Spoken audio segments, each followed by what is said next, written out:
So I want to check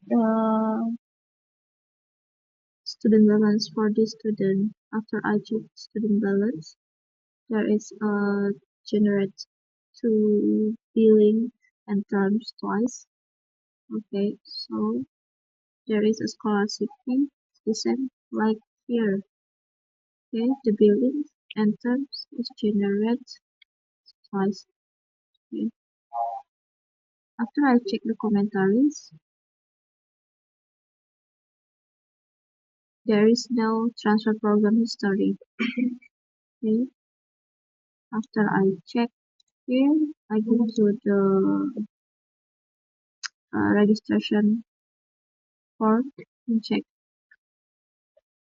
this form. Is okay. So not until in the school contract. Yeah. So okay, this is the condition of student balance for this student. There are two scholarship.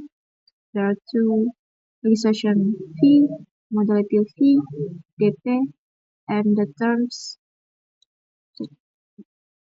So after I check the follow-up students,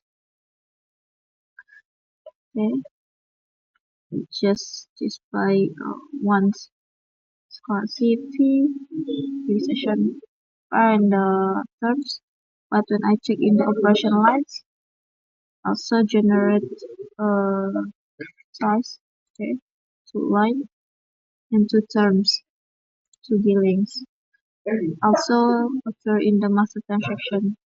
Okay, we need to check the condition for the student balance. You should just display generate once, okay, not twice like this.